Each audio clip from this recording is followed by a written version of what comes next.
Yo, aha, yeah, aha, yeah.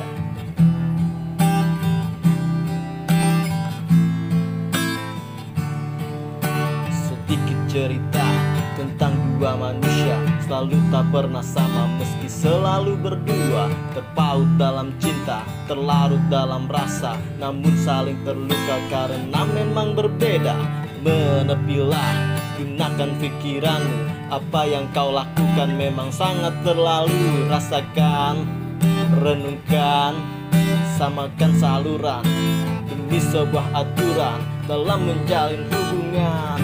Coba sejenak, alihkan pandangmu hanya untuk melihat dari sisi yang berbeda. Semua yang ada pasti tak sama. Jangan kau anggap aku yang selalu bersalah.